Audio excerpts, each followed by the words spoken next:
Boa tarde! Boa tarde, público em geral, a todas, todos que estão aqui nesse evento maravilhoso.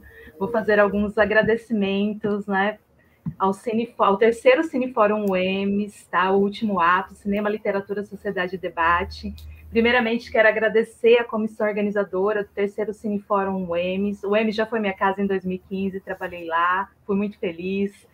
Professor Ruberval, professor Daniel, agradecer ao professor Volmir, e os acadêmicos Renan Dalago, Victoria Nantes e Clériston Raik, que estão na organização maravilhosa desse evento, e ao meu chefe que me liberou para estar aqui, no Instituto Federal de Mato Grosso do Sul, Carlos Vinícius, né, que é Figueiredo, que também é um homem de letras e estuda escritoras. E um agradecimento super especial ao Grupo Companhia das Letras e a nossa querida Aline Bey, que está nessa tarde maravilhosa aqui para falar conosco. Bem-vinda, Aline! Muito obrigada, Karina. É um prazer estar aqui trocando com você. Meu agradecimento também a todos que você agradeceu, porque também se o seu chefe não tivesse liberado, não tinha feito, né? Que bom que ele liberou e é um prazer estar aqui conversando com você. Obrigada. Eu vou fazer uma breve apresentação da Aline e aí a gente começa o nosso bate-papo especialíssimo, né, com essa escritora maravilhosa, contemporânea, brasileiríssima. E é isso, a Aline, né, nasceu em São Paulo em 1987, é formada em letras, como nós, eu e o Renan, pela Pontifícia Universidade Católica de São Paulo, e em artes cênicas pelo Teatro Escola Célia Helena. E seu romance de estreia está aqui, O Peso do Pássaro Morto, né, de 2017, foi vencedor do Prêmio São Paulo de Literatura e do Prêmio Toca, além de finalista do Prêmio Rio de Literatura. E hoje a gente quer falar mais sobre um novo livro, Pequena Coreografia do Adeus, desse ano, né? E esse é o segundo livro pelo Grupo Companhia das Letras. Aline, vamos lá. Como não se impactar com a sua obra, né? Então, assim, eu li e fiquei muito impactada justamente porque eu acho que nós, muitas vezes, das gerações anteriores, nós fomos educadas com livros escritos por homens, quando se fala de mulher através de um olhar totalmente masculino, né? E depois de um certo tempo, estudando literatura contemporânea, principalmente a literatura brasileira, eu olhei para a minha estante e falei, metade dessa estante tem que ser de mulheres. E começou uma revolução na minha estante, que vai até hoje, porque tem muita mulher para ler, né? Muita.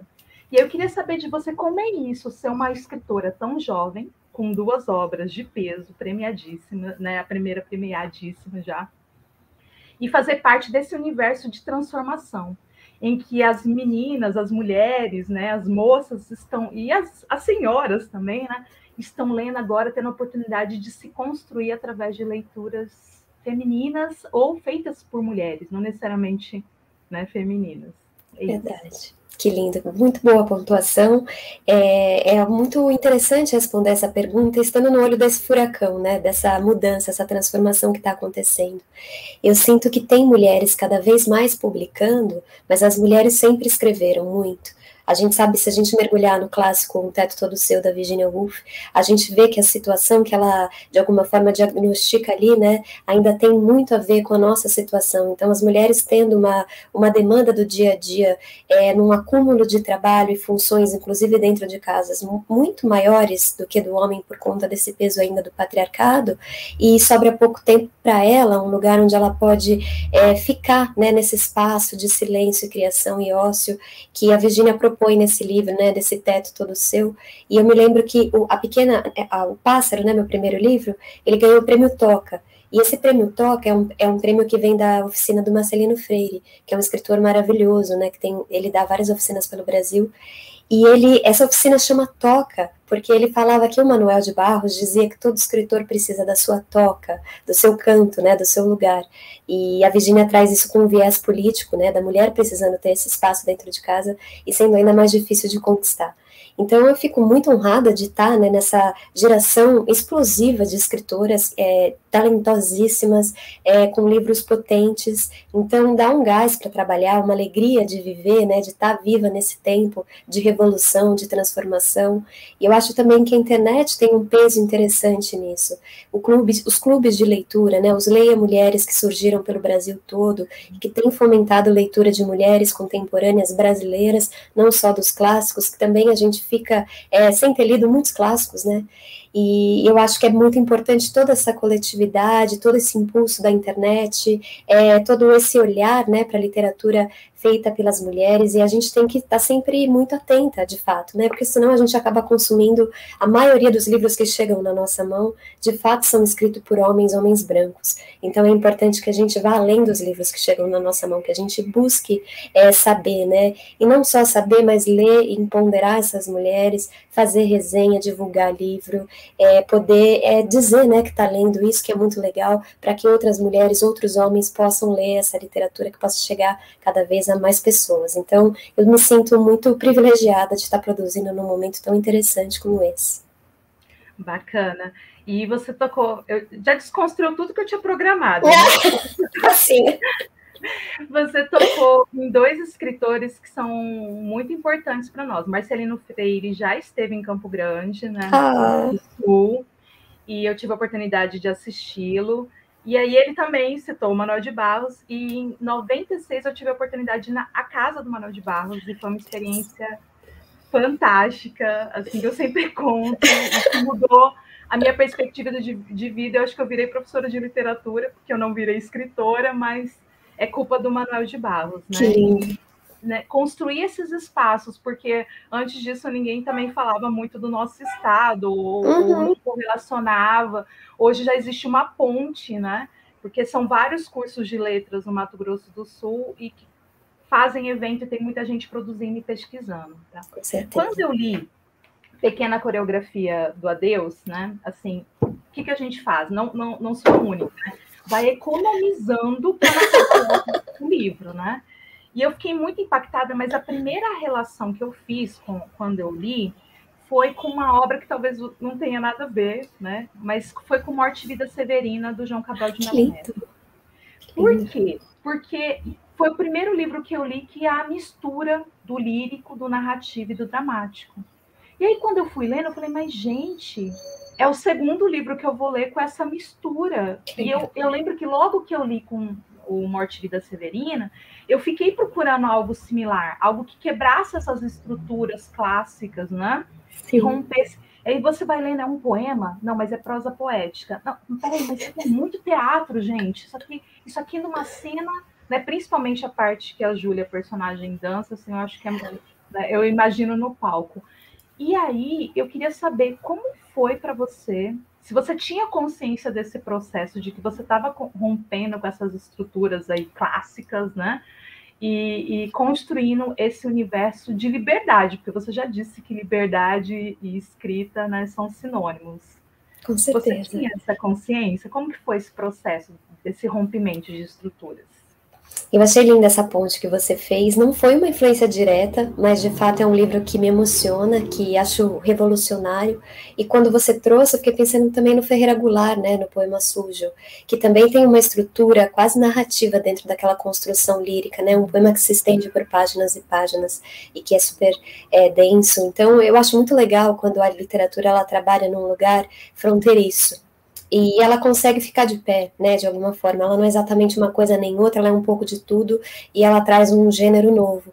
Eu estou fazendo uma pós em escritas performáticas, e estou muito provocada, sabe, por essa pós, porque, de fato, é uma pós que traz muito performance, teatro, dança, fotografia, todas essas artes plásticas, a música, né, para a escrita, e olha para a escrita como uma forma de inscrição. Então, eu fico pensando, puxa, quanta coisa, né, a gente pode fazer com a linguagem, né, quanta coisa a linguagem o quanto ela pode ser revolucionária também. E a gente estava pensando um pouco no Guimarães Rosa, né, em toda a estrutura dele, e toda a revolução que ele causou na linguagem, a beleza, a poesia, imenso escritor. E a nossa professora, né, numa aula que ela estava conduzindo a gente pela Terceira Margem do Rio, que é um conto lindo dele, a gente começou também a falar sobre o Grande Sertão Veredas. E o Guimarães, ele é basicamente um contista, mas de qualquer forma, esse é o único romance dele, né? O romance, né? E a professora conduziu a gente por um pensamento de que o Guimarães achava que o Grande Sertão, na verdade, é um conto. Mas ele é um conto monstruoso, ele é um conto tão gigantesco, tão imenso, que ele sai de qualquer forma, né, de romance, enfim, e ele ganha esse formato do Grande Sertão. Eu achei isso muito bonito. Então, é legal quando a gente pensa a nossa linguagem, não só dentro dos gêneros que a gente estuda na Universidade de Letras, né, mas que a gente pensa que ele vira uma outra coisa, uma espécie de mutante, e que é muito fruto de paixões que a gente tem, né, no final das contas, de desejos. No meu caso, que venho do teatro, minha primeira formação é no teatro, eu sinto que deixei o teatro de uma forma física, nunca mais habitei o palco, né, como uma atriz, mas simbolicamente eu nunca deixei o palco. Então é um espaço de criação para mim, segue sendo, ele está dentro de mim. E quando eu vou criar minha narrativa, eu não consigo pensar num romance numa forma que a gente, né, pensar um romance estruturado de tal maneira. Eu preciso trazer tudo que eu perdi, de alguma forma, e ressignificar nesse jogo da escrita, né? E a poesia é uma outra energia que me acompanha muito. Apesar de eu não ser poeta, eu sinto que a poesia, ela está na minha vida, no meu olhar. Então ela não se concretiza, mas há uma sombra, né, dentro dessa narrativa de uma poesia que poderia acontecer. E eu não nego isso, não viro as costas para isso. Então, tudo isso para te dizer que é muito consciente esse processo, apesar dessas influências inconscientes, né, que nem você trouxe do livro, mas, de qualquer forma, eu acho que saber que eu quero essa liberdade, e eu quero explorar cada vez mais esse gênero que eu mesmo tenho investigado há muito tempo, abrir cada vez mais portas desse jogo, né, é um desejo muito grande, sabe? E é também uma dificuldade, né, da gente não cristalizar uma descoberta, não ficar preso na forma que a gente cria, tá sempre tentando trazer movimento, inovação, profundidade, novas camadas, novas possibilidades. A forma me interessa muito, e um jeito de dizer que seja só daquele texto, né? Que só aquele texto tem aquele formato, né? Uma espécie de organismo vivo ali, que nasce para contar também essa história do seu jeito. Então, isso me fascina muito. Você fez uma ponte agora com o Guimarães Rosa, eu vou juntar com o Marcelino e o Manuel de Barros, porque eu não sei se você sabe, mas o Guimarães escreveu um livro chamado Ave Palavra, e é um livro de... Eu falei bastante desse livro. E tem 3 contos que ele fez sobre nossa região, sobre o Mato Grosso do Sul. Por quê? Porque Manuel de Barros o levou para conhecer o Pantanal. Gente. Sangapuitã, né? Eles viajaram pelo interior, porque tinha isso do Guimarães Rosa, dessa viagem, desse percurso. Daqui eu vou fazer o link para a próxima pergunta. Eu passo um voltei, mas eu chego lá. E eles, ao Pantanal, o Guimarães Rosa chegando, né, nesse espaço, no Pantanal, de jatinho, e depois o Manuel de Barros atribuiu também com um poema em que ele fala da língua de rosa, né, da linguagem do rosa, que é o Guimarães Rosa. Ele faz uma brincadeira com a palavra rosa. Mas voltando, lá no Morte e Vida Severina, João Cabral de Melo Neto, né, eu também percebi na Júlia Terra, personagem, né, de Pequena Coreografia do Adeus, que ela está o tempo todo fugindo das violências, né? E quando ela é criança, óbvio, jovem, adolescente, ela não tem como se livrar de nada do que ela passa, do que ela sofre. Vou tentar não dar muito spoiler. Assim como o Severino, que sai lá do sertão para tentar melhores condições de vida. Mas a Júlia é um percurso urbano, né? A Júlia, ela quer sair do quarto, da casa, para a escola e para a praça, e depois, obviamente, para o seu emprego e para a sua morada, né? Para o seu apartamentinho, assim, que ela consegue alugar. E como esse percurso, né? Como o personagem, ele percorre espaços, né? Em busca, obviamente, da sua própria existência. E o Severino, ele foge o tempo todo da morte. E a Júlia também tem esse diálogo com a morte, né? A palavra morte aparece várias vezes no seu livro. E como ser sintética, porque eu achei fantástico, ao mesmo tempo que você faz todo esse percurso, né? Do ser, da Júlia, na sua construção, na sua elaboração, para sair daquele espaço de violência, para aquele universo que agredia, para um espaço de mais liberdade, mas ela acaba sempre tendo contato com aquele universo, né? O percurso, as trajetórias, as viagens que fizeram a Aline Bay construir essa personagem, né? Você também tem essa ideia de estar sempre a gente tendo que conhecer outros lugares, né? Perguntando, escutando, e aí? Eu acho que sim, eu sou alguém que gosto de sair da minha zona de conforto. Quando eu vejo que estou entrando nela, porque às vezes a gente vai ficando, né? E é gostoso e a gente vai se mantendo ali. Eu vou para um outro caminho, sabe? Para tentar novas coisas. Então, por exemplo, esse curso, né, essa pós em escritas performáticas, foi justamente algo que eu pensei em fazer para me provocar, no sentido de linguagem, trazer uma inovação, trazer mais conhecimento, né, para minha mesa de trabalho, e tentar pensar esse terceiro livro de uma forma mais coletiva, ainda que solitária, né, dentro dessas reflexões que são feitas em grupo, e esse terceiro livro nascendo em paralelo, né, porque essa oficina, por exemplo, do Marcelino que eu fiz, que o pássaro nasceu, foi uma coisa muito bonita, porque ele nasceu um pouco antes como um embrião de romance, mas ele foi se consolidando nesse coletivo. E como eu venho do teatro, e o teatro é essa arte onde a gente cria juntos, eu sinto muita falta, sabe, dessa coletividade, de várias cabeças pensando, de ser atravessada pelas paixões dos outros, porque a gente, como escritora, a gente tem as nossas paixões, e a gente fica lendo as nossas paixões e mergulha, né, que é uma espécie de zona de conforto também, mas tem muitas outras coisas que a gente precisa conhecer, e é muito bonito a gente saber que a gente vive num mundo inesgotável, né, que por mais que a gente se dedique e mergulhe e corra atrás, sempre vai ter muita coisa, né, isso traz uma energia de trabalho que eu acho fundamental.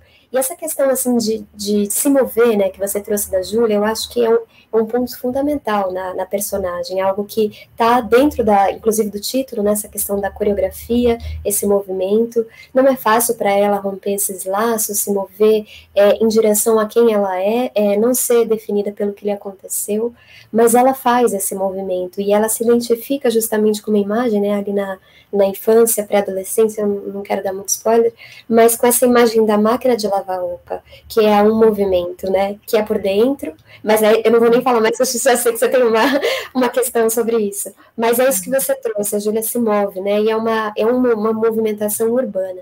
Eu acho que trazendo um pouco dessa questão da movimentação dela, algo que me guiou muito foi uma espécie de coturno que eu imaginei nos pés dela, essa botinha que ela usa nessa fase dela mais de 20 e poucos anos, muito inspirada pela Patti Smith, que é uma artista que eu amo, no livro Só Garotos, que é uma artista que sai, né, da cidade dela, vai para Nova York em busca dos seus sonhos, tentando ser uma artista, passa muito perrengue, passa fome, passa frio, dorme na rua, e a Júlia, ela consegue esse lugar, né, esse quarto de pensão, porque ela consegue logo um emprego, mas é uma vida muito...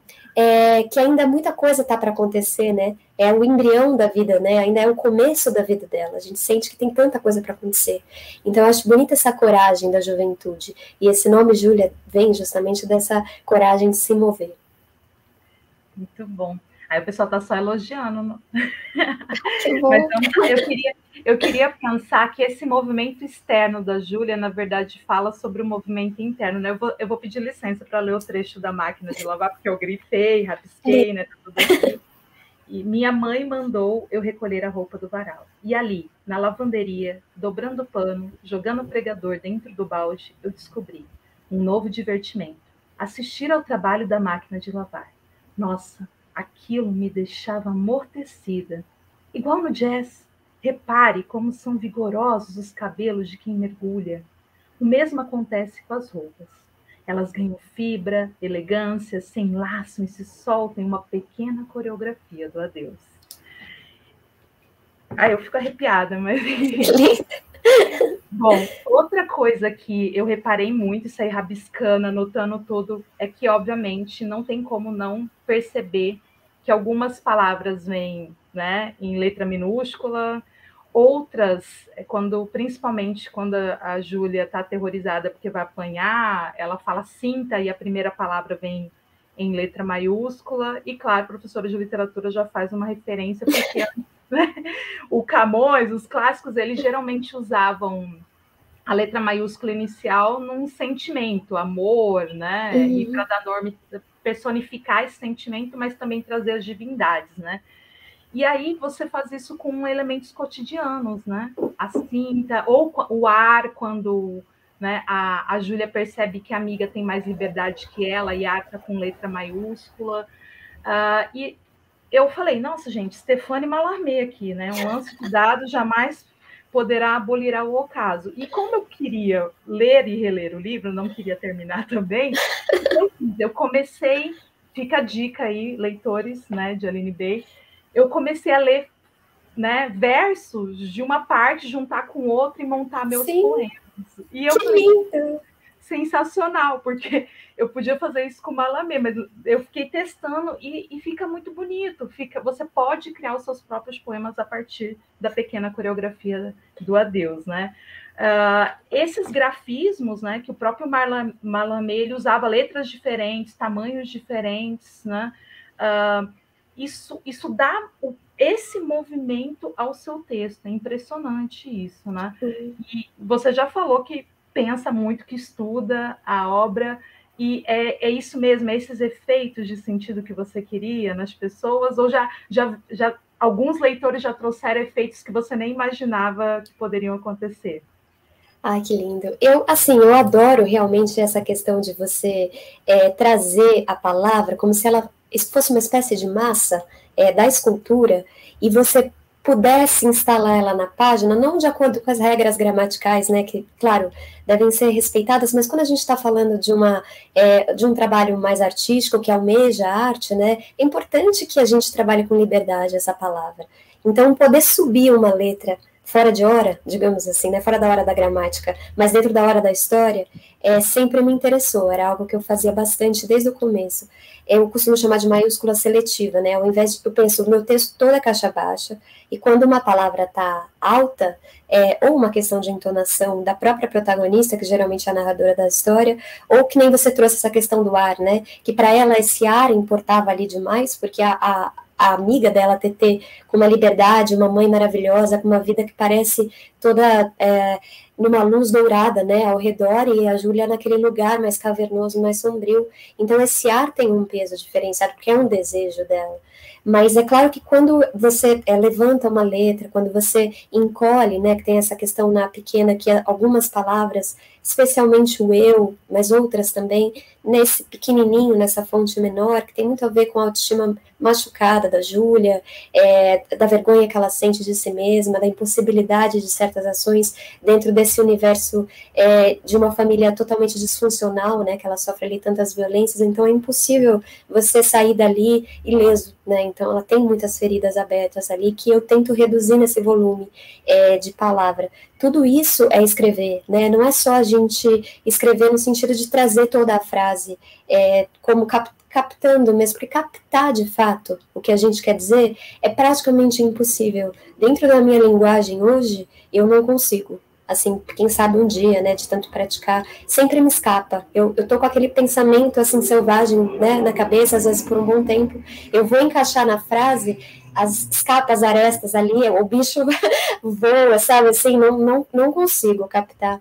Então, eu fico pensando, por exemplo, Raduan Nassar, né, que é um grande autor nosso, que me inspirou muito na criação da pequena, especialmente na cena da dança, que ele traz, né, ressignificada no final do livro também, e é tanta palavra, é tanto volume, né, tanto fogo na palavra do Raduan, e eu pensei, nunca vou conseguir trazer uma dança nesse volume de palavra, agora eu não consigo. Então eu uso aqueles pontos, né, de exclamação, aquele movimento da madame perante aos olhos da Júlia ali, muito assombrada com a potência daquele corpo. Então, muito mais do que dizer do assombro, usando as palavras, talvez eu sinta que meu jeito de dizer ele é muito permeado pelo silêncio, por esse assombro, pelos abismos, e eu acho que essas grafias, esses pontos, esses espaços, eles me ajudam a contar, a trazer o meu leitor para a experiência, e ao mesmo tempo eu sigo honesta com a minha palavra, assim, é isso que eu consigo fazer agora, sabe? Então eu vou tentar fazer da melhor maneira possível, com a magreza que eu posso, assim, mas é dessa maneira, assim, que eu entrego. Eu acho que escrever é sempre trabalhar com seus limites, e tentar da forma mais bonita possível entregar essa obra a partir do que você pode fazer, né? Muito bom. Tem várias perguntas no chat. Eu vou pedir para o Renan colocar uma para nós aqui, para nós começarmos a atender o nosso público. Kátia Pimentel. Aline, fale um pouco sobre o início de sua escrita. Foi um processo que foi se construindo ou você sempre escreveu? Olha, Kátia, muito obrigada pela pergunta, é um prazer estar aqui conversando com você. Eu venho do teatro e eu comecei a fazer teatro com 14 anos, mas antes de fato começar a estudar, eu fiz primeiro um curso livre, depois eu comecei um curso profissionalizante no Célia Helena com 15 anos. Antes disso, eu já queria ser atriz, eu sempre quis ser atriz, nem passava pela minha cabeça ser escritora. Eu gostava muito de ler, amo ler, claro, né, mas desde pequenininho eu gosto de ler, sempre me interessei pelos livros de uma forma espontânea, porque não foi exatamente um incentivo, assim, dos meus pais, a nossa casa não tinha livros, eu que fui trazendo os livros para nossa casa, e assim, eu queria ser atriz. Eu não sei de onde eu tirei isso, assim, precisaria fazer análise, né, longamente para descobrir qual que é a origem desse desejo, eu não sei, mas eu me lembro desde pequena pedindo para os meus pais me colocarem num curso de teatro. Eu só comecei a escrever quando o teatro saiu da minha vida. Fico pensando que se o teatro não tivesse saído, eu não sei se eu teria começado a escrever, porque eu tenho um tipo de personalidade bastante obsessiva. Então, quando eu me dedico a fazer alguma coisa, eu só tenho olhos para a coisa que eu estou fazendo, sabe? Eu não consigo olhar para o lado. Eu quero ser atravessada pelas outras artes, como a gente estava conversando aqui, eu desejo isso, mas tudo pela palavra, né? A ser atravessada por essas artes, mas a palavra é o meu material, né, hoje. E naquele momento era o meu corpo, né, contando essas histórias. E eu saí do teatro não exatamente por uma escolha, mas foi algo que foi se arrastando, né? Era muito difícil fazer teatro no sentido financeiro, é algo que você gasta muito dinheiro para fazer. E meus pais sempre me falavam que eu tinha que ter uma outra opção de profissão e fazer teatro aos fins de semana, o que eu achava uma coisa me ofendia. Eu era muito nova, né? Então eu ficava muito ofendida com esse tipo de frase. Enfim, foi um momento muito difícil para eles, para mim. E eu fui fazer letras depois de muita dificuldade, né, em casa, emocional. Eu fui fazer letras, por uma sugestão mesmo do meu pai, para de repente ser professora de literatura, que é uma coisa que eu sempre gostei. E no meu cursinho que eu fiz para entrar na universidade, tinha uma professora de literatura que era atriz, então eu estava sentindo que podia, quem sabe, ter um caminho para mim. Não estava muito convencida, mas falei, quem sabe vai ter que ser isso, né? Eu preciso também ganhar um pouco de dinheiro. E na faculdade de letras, assim como quem não quer nada, comecei a escrever.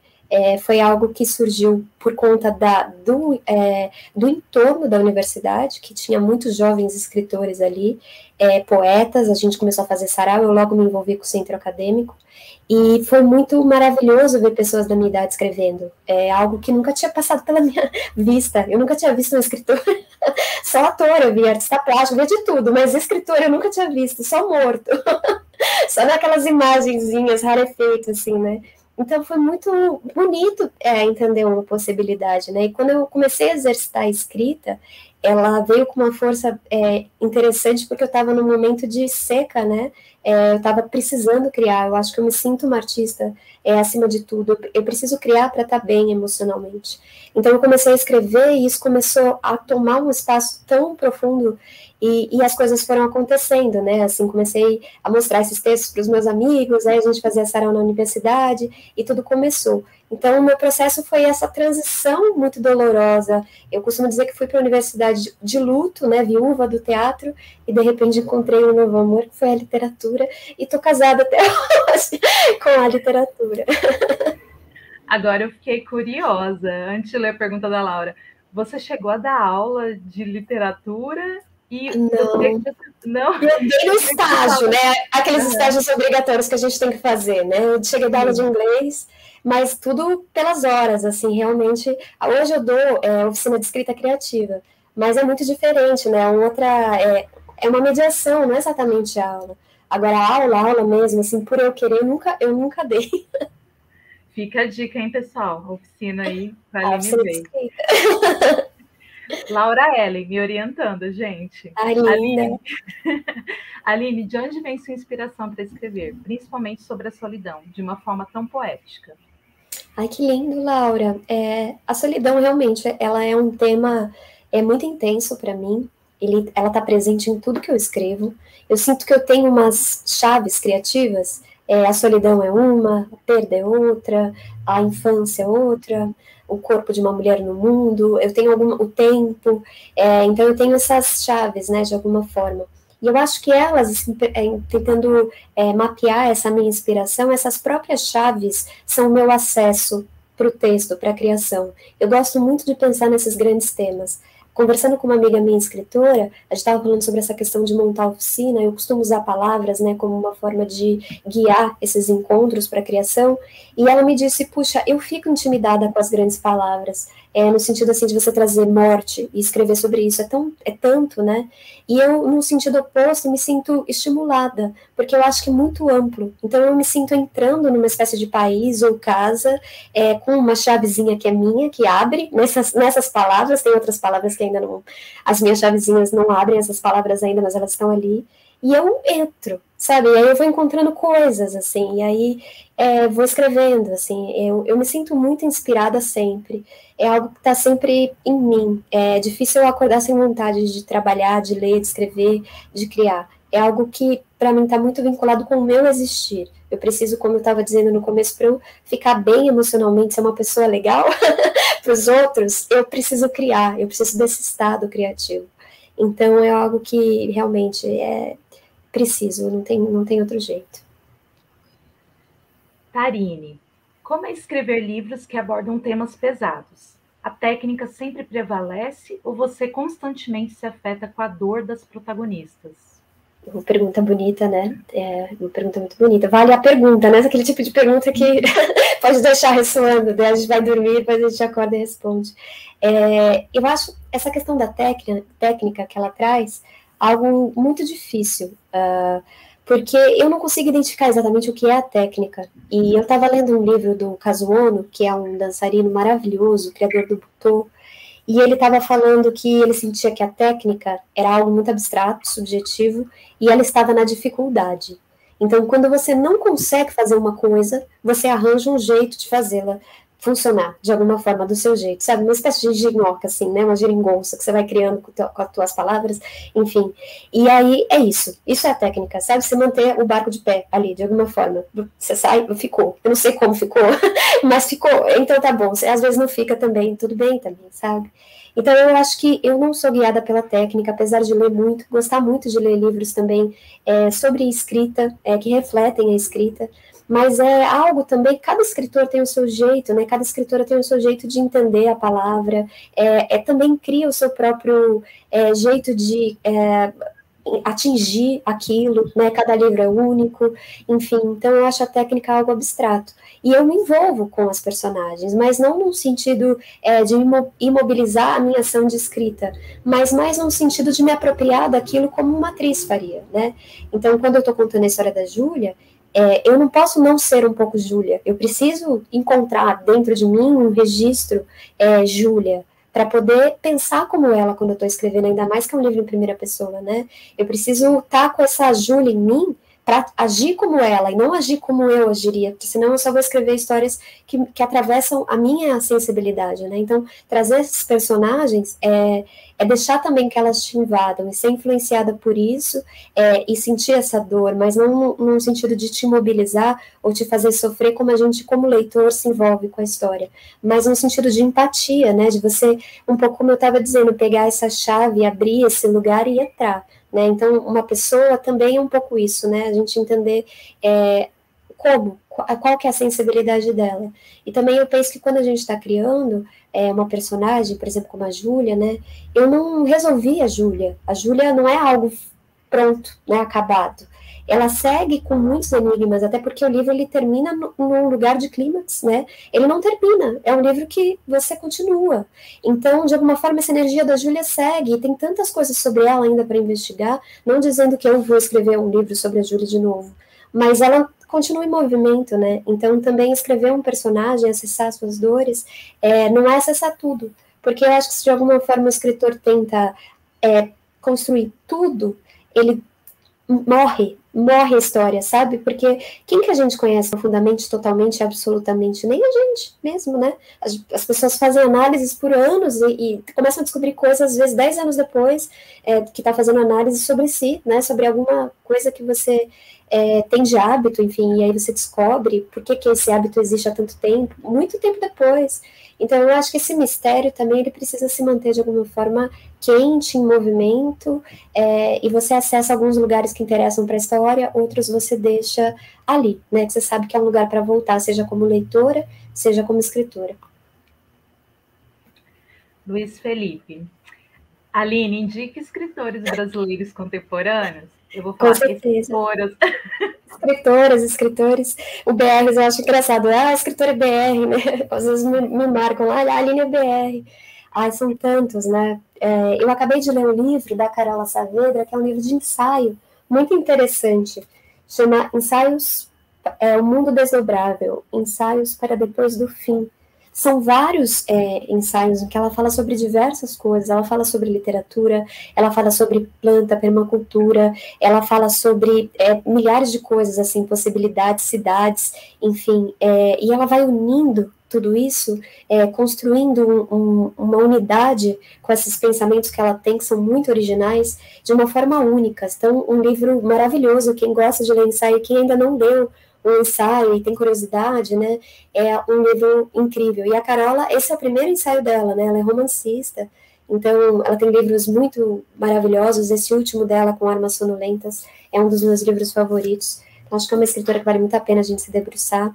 A Natália Borges Polesso também é uma autora que eu gosto de acompanhar de perto. Ela é contista e ela também é romancista, então uma autora que produz bastante também, está sempre lançando um livro novo, um trabalho novo, e é super jovem, então tem muita coisa para construir.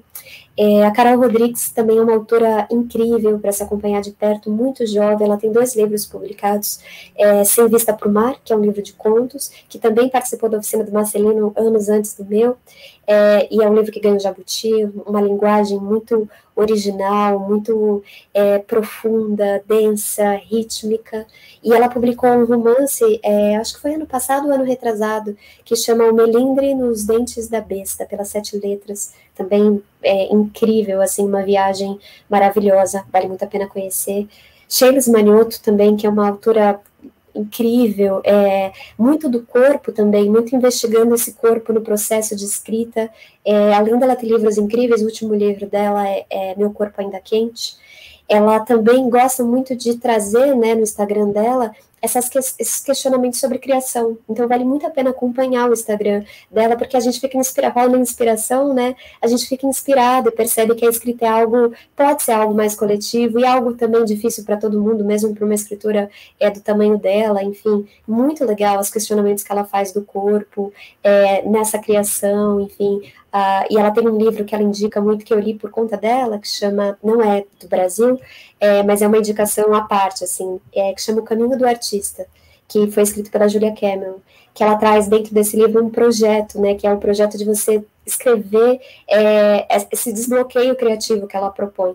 Tem as páginas matinais, enfim, tem várias coisas incríveis que a Sheila está sempre falando sobre isso, então vale muito a pena acompanhar. De poetas, tem mais um romance que eu gostaria de recomendar, do Jefferson Tenório, O Avesso da Pele, que é o último romance que ele escreveu, que é um livro, nossa, incrível, maravilhoso.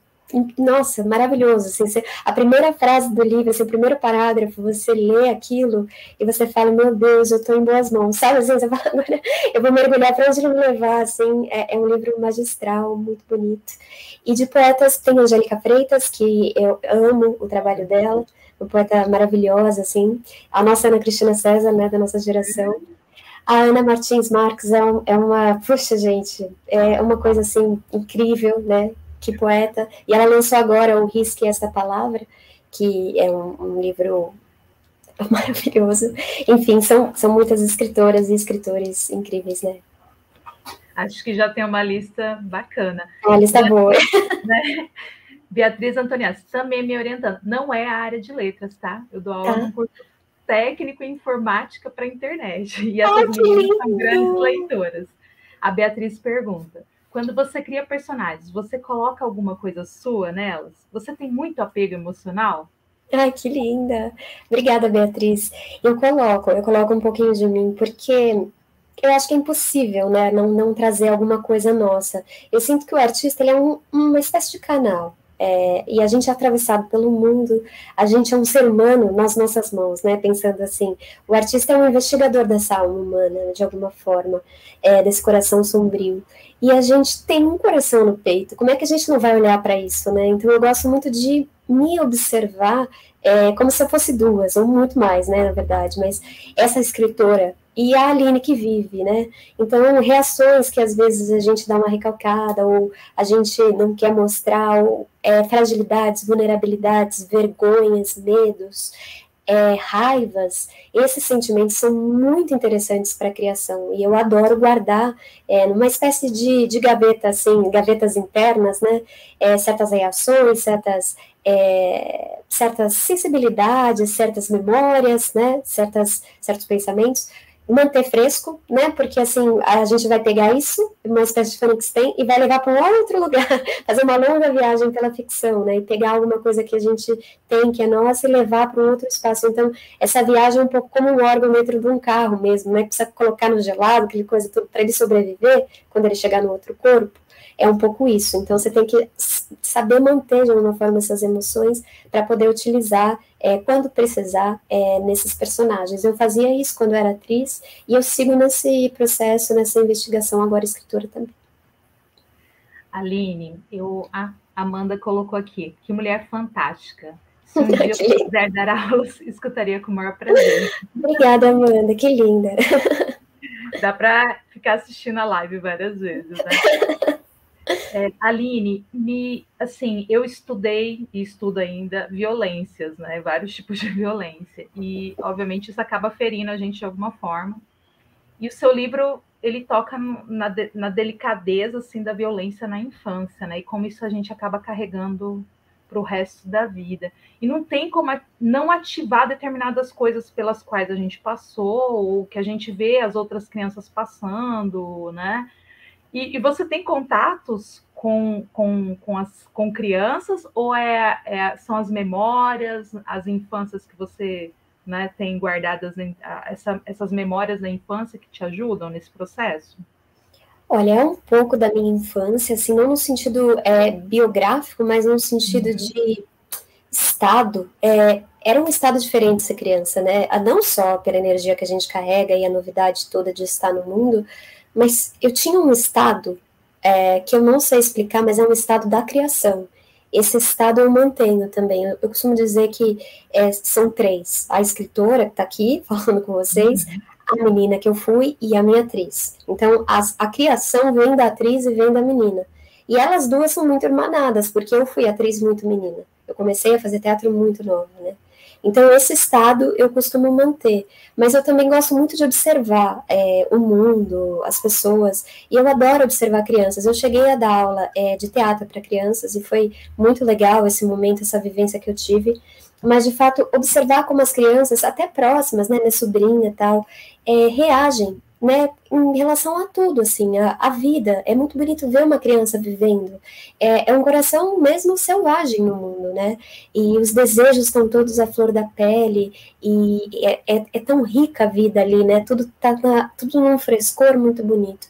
Então eu adoro observar as crianças e sinto que tenho essa sensibilidade na infância, assim, né? Eu sinto que a minha escrita, ela está sempre abarcando essa região, assim, ela está sempre, de alguma forma, investigando, como você disse, até às vezes coisas muito duras que acontecem nesse momento e que transformam a vida dessa criança radicalmente, porque é algo que ela vai carregar para o resto da vida, adulta, crescida, né? Quando algo nos acontece nesse período, é muito definitivo, ele molda quem somos. E se a gente for ver uma criança, por exemplo, a gente tem contato com uma criança de determinada idade, de repente a gente fica alguns meses ou até anos sem ver, e depois a gente vê de novo, é outra criança, o jeito que a vida chega, né, a relação com os outros, as coisas que vão acontecendo, vai fechando um pouco mais essa criança, ou vai abrindo um pouco mais, enfim, aquela massa que eu falei das palavras, né, um pouco a gente também é muito assim. E claro, um adulto também se transforma. Se a gente vê um amigo depois de muitos anos, a gente vê que as coisas mudaram, certas ilusões se perderam, para melhor, para pior. Mas a criança, por ser uma fase muito intensa, a gente consegue perceber isso quase didático, né? A gente consegue ver essas transformações da vida de uma forma mais clara, até porque elas ainda não colocaram a máscara, né, social, elas estão muito abertas, então a gente consegue ver tudo quando você para observar, e eu adoro, né, observar, fora que adoro ler Manuel de Barros, enfim, escritores que trazem a infância, né, para esse lugar poético também, né, de construção de coisas, de objetos que não existem, mas que começam a ter uma função linda no mundo a partir dessa criação. essa visão, né, de alegria de estar vivo, de pacto com a vida, é muito bonito da infância também. Os homens na obra Pequena Coreografia do Adeus, eu gostei disso, porque eles são assim, flaners, né? Uma coisa. Eles não têm uma profundidade e eles acabam totalmente apagados. E como a gente já leu muita coisa que os homens acabam, né, se destacando, eu achei engraçado esse procedimento, né? Ele é só qualquer coisa aí. Não tem. E o quanto o pai, né, a mãe, aí vem complexo de Electra e de Édipo, né? Eles acabam influenciando na construção da Júlia, e mesmo ela se afastando, ela acaba sempre voltando, né? Essa coisa do retorno. E essa constituição, né, psíquica e também física, porque eu acho que as violências que ela sofre, tanto o abandono do pai, né, o distanciamento do pai, constrói essa personagem forte. Talvez ela... Você acha que é possível a gente se livrar da violência por completo, seja na ficção, na construção, né, de um personagem, ou até na vida real? Eu acho que não. Mas antes de eu responder isso, eu vou defender meus personagens homens, porque a minha ideia não é que eles sejam, de alguma forma, sombras de alguma coisa, né? Eu fico pensando, por exemplo, no seu Luiz, que é um personagem do Pássaro, que é um benzedeiro, que tem uma função primordial na infância da minha protagonista do Pássaro, né? Ele é alguém que traz respostas, ele tem uma sensibilidade que os pais da protagonista, eu falo protagonista do Pássaro porque ela não tem nome, ela é uma anônima, mas os pais dela não trazem, né? A mãe dela não traz, o seu Luiz traz, não é a Dona Rosa que traz, é esse benzedeiro, esse curandeiro, né? Então, claro, não são todos os personagens que têm um viés mais poético, mas o seu Luiz é um. Eu acho que o Vegas, que é o boxeador que aparece também no café, né, é alguém que a Júlia gosta muito e que tem uma vida muito dura, muito sofrida, é alguém que está sempre ali, né, e que ela quer cuidar, porque a Júlia também é muito maternal, mas ela, como as minhas histórias, elas estão muito pulsando nesse corpo de uma mulher no mundo, e esse corpo muitas vezes é atravessado por violências que vêm de corpos masculinos, por conta do peso do patriarcado, não querendo criar vilões, e que não existe isso, né? A gente é muito fruto de um sistema estruturalmente complexo e sombrio, né? E não é só a questão do machismo, são tantas outras questões profundas que se atravessam, né? Que não é no sentido de demonizar alguém, mas de tentar entender o quanto essa estrutura pode trazer amarras para vidas, especialmente das minorias, e então a gente entra nesse lugar, né? E eu acho que, no caso da Júlia, ela é uma personagem que está buscando corpos femininos porque ela está buscando uma mãe. Então ela tem esse olhar mais profundo para essas mulheres, para a diretora da escola, para a madame, para a própria viúva argentina, né, que é alguém que entra na vida dela com muita intensidade, enfim, mas de nenhuma forma eu não cuido dos meus personagens homens como se eles não fossem nada, assim, não imagina, eu só que realmente as minhas histórias, por enquanto, tá nesse coração feminino, né, nesse corpo feminino, em relação com essa violência que você traz na sua questão.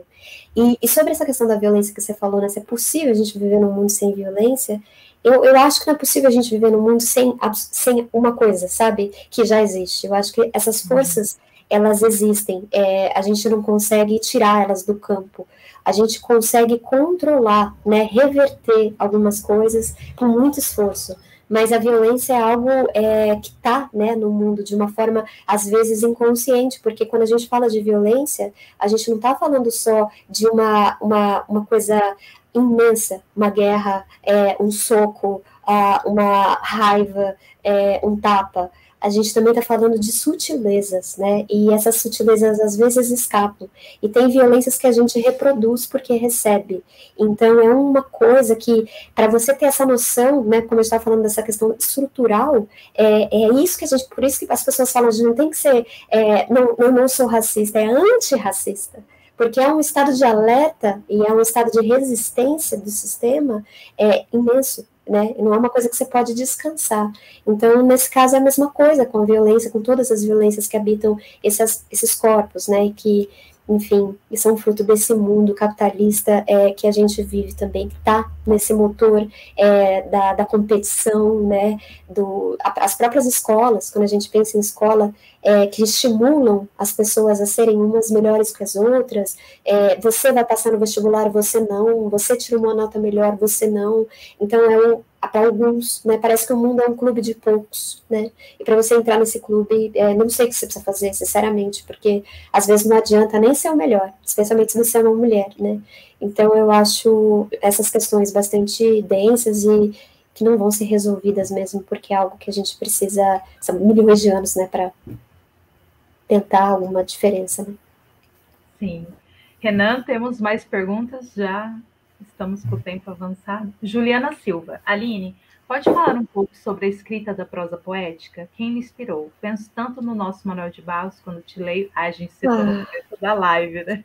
Citamos, Manuel foi muito citado hoje, né? Eu adoro Manuel, Juliana. Mas você sabe que eu acho que ele é um dos meus, assim, escritores favoritos e ele está sempre na minha criação. Eu não consigo não pensar em Manuel de Barros, né, quando eu escrevo, porque eu acho que ele traz, ele é um Rosa, né, o Guimarães Rosa da poesia. Ele traz uma inovação para a frase, que a frase se torna uma nova língua. Ele cria uma língua para escrever. Não é só que ele escreve, né? Nada ali, a gente olha e fala, eu já vi isso em algum lugar. Você nunca viu nada parecido e há um reconhecimento instantâneo, né? Há um estranhamento daquela linguagem, mas você reconhece aquilo como algo da vida, né? Então, é tão bonito que esses escritores fazem e eu me sinto muito inspirada. O Drummond também é uma grande inspiração. A Clarice Lispector, claro, é uma das minhas escritoras favoritas, se não a escritora favorita, que ela fica nesse pódio aí com a Hilda, um pouco dividindo as duas, assim, mas são as duas, né, que me inspiram. E a Hilda, curiosamente, é uma poeta, né, e prosadora, e ela me inspira a poesia na prosa, né? Então a prosa dela, com essa poesia que ela traz, é muito inspiradora para mim também. E claro, os poetas concretos, né? Que foi algo que eu comecei a estudar na universidade e que puxa, eu fiquei extasiada quando eu vi que a poesia que eles propunham ali não era só uma espécie de mensagem pela poética, mas uma liberdade estética e uma presença visual, né, querendo ser um poema que precisa ser olhado, precisa ser vivenciado por outros lugares, né, não é só na fala ou numa espécie de performance, mas também a própria visualidade e ocupação da página desse poema e textura diz muito, né, é provocador mesmo. Então eu acho que esses artistas mais provocadores me interessam muito, na forma, eu digo, né. Renan da Lago. Foi o próximo livro. Ô, Renan, aí não. Obrigada pelo desejo, né, de leitura, mas os meus estudos, eles costumam demorar, né, mas como eu disse para vocês, eu estou fazendo a minha pós, que começou há 2 semanas, e estou adorando, acho que vai me ajudar muito, então estou construindo esse livro em paralelo, né, querendo ser inspirada por essa coletividade, né, sendo atravessada por novas informações e profundidades. E eu já estou com meu caderninho aqui, que eu sempre mostro, vou mostrar para vocês também, ele é azulzinho aqui, estou escrevendo anotações, cenas, sensações, está tudo guardadinho aqui, e aí eu vou indo, né, quanto tempo vai durar, não sei, é o livro que me guia por esse processo. Tarine, você tem algum dramaturgo de referência, considerando a relação com o teatro e o fato de que algumas cenas de sobra lembram um pouco o texto teatral? Ah, que linda. Eu gosto muito do Chekhov, eu acho ele, na dramaturgia, claro, eu gosto dele sempre, mas essa dramaturgia dele eu acho imensa. Eu adoro o Lorca, o Frederico Garcia Lorca. Casa de Bernarda Alba é um dos livros, assim, que eu mantenho do lado, eu adoro. O Jorge Andrade, que é um dramaturgo brasileiro, que eu estudei bastante na Célia, ele é maravilhoso, eu estava olhando aqui para ver se eu acho o livro dele. Ele é maravilhoso, assim, de uma delicadeza, de uma profundidade também, esse mergulho na família, né? Enfim, eu gosto muito do Tennessee Williams, Arthur Miller.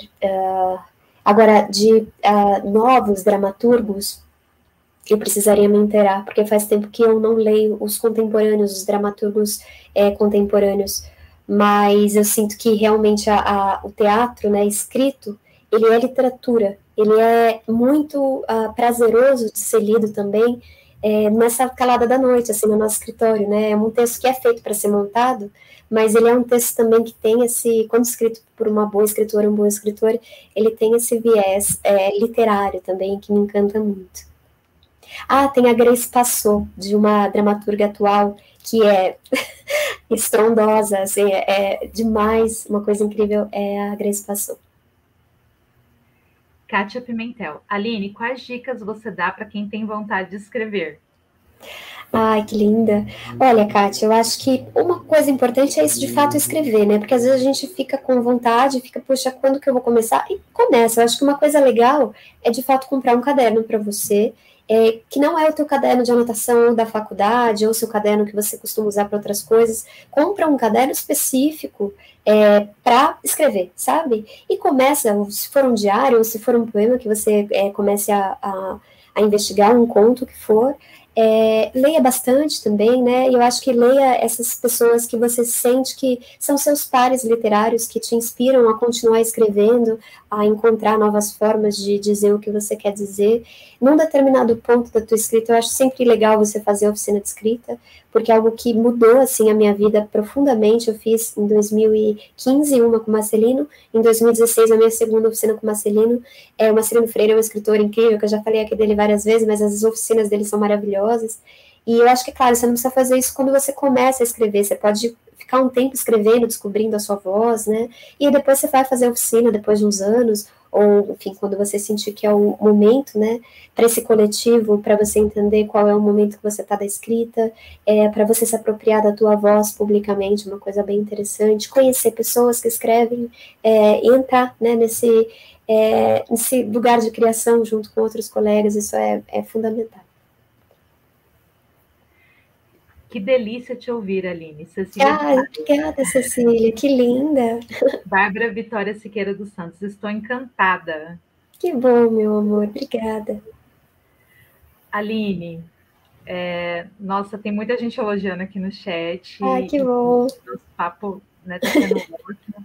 Tem mais uma pergunta. Você tem ministrado oficina de escrita? Sim. Aí, obviamente, o pessoal vai querer indicação, né, dessas oficinas, tá?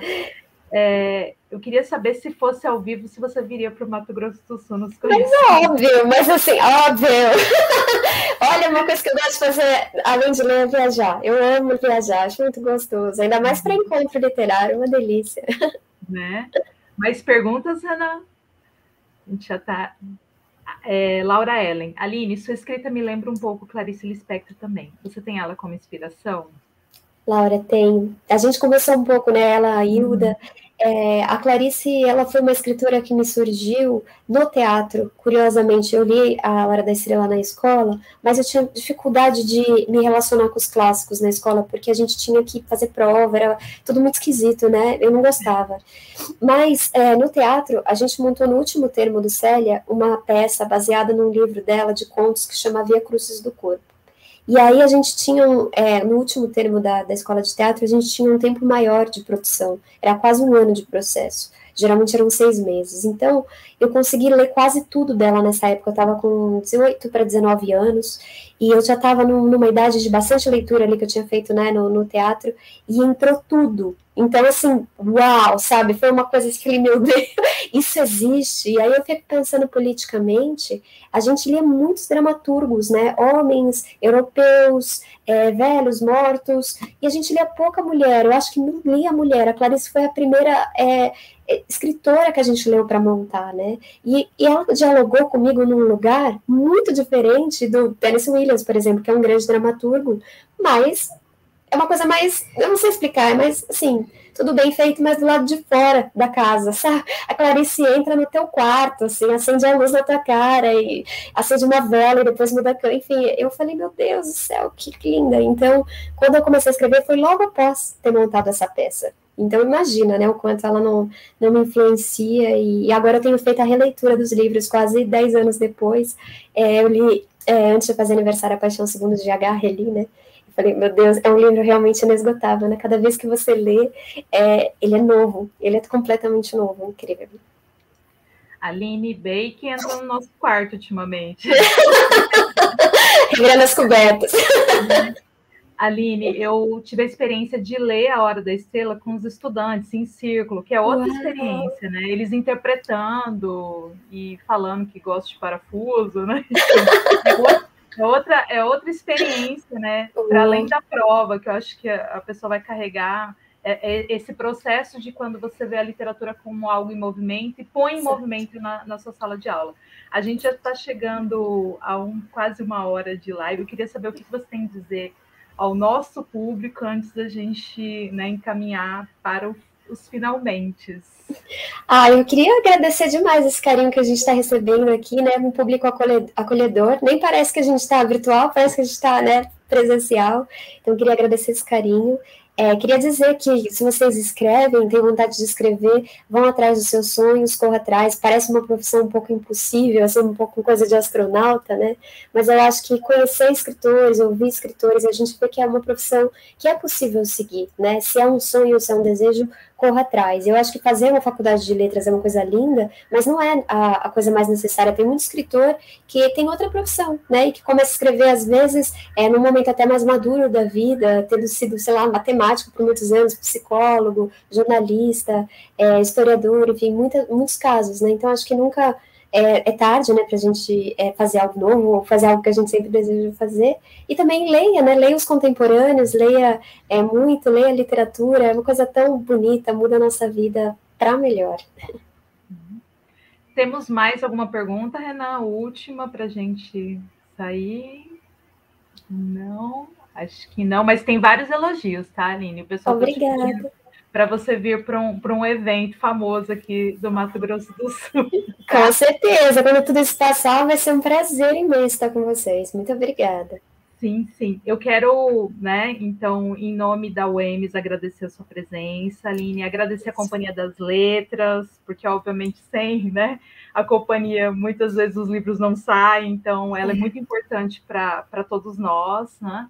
Agradecer a André Benatti, que me indicou para o Renan, enfim, e agradecer a presença de todas as pessoas que participaram, né? Tem vários amigos, amigas no chat, alunos, estudantes de letras, e muita força, né, nessa caminhada. A literatura talvez não seja o caminho mais fácil, mas é o caminho mais, diríamos assim, tortuoso e gratificante quando você, obviamente, encontra o poder da palavra, tá? Muito obrigada, Aline, por aceitar o convite, por estar aqui conosco. E passo a você para dar um tchau para a galera, e aí nós vamos nos despedir, né? Mas eu agradeço, né, a todas as respostas e a sua participação, tá bom? Muito obrigada. Eu que agradeço, Karina, foi um prazer trocar com você, obrigada por todas as questões incríveis que você trouxe, que condução bonita, sensível, profunda, e a gente vai ficando à vontade, parece que a gente está na sala de casa, né? Até esquece que está na internet. Então, eu te agradeço por essa condução muito linda, espero que logo a gente possa estar juntas, o Renan também, que está ajudando aqui a gente na parte técnica, né? Agradeço a companhia, minha editora maravilhosa, aí por proporcionar, né, esse dia tão incrível, e todos vocês que estão aqui participando, mandando energia positiva, coraçõezinhos, muito obrigada, gente. Gente, muito obrigada. Participem do Cine Fórum UEMS, né, que está maravilhosa a programação, não percam nada. E André, pessoal, Renan, beijos, gratidão, muito obrigada. Tchau, gente, até a próxima. E leiam! Leiam! Preço do Pássaro Morto, tá? Isso aí. Livros de cabeceira já. Com Obrigada, certeza. gente. Obrigada, beijo. Tchau, gente. Até. Tchau.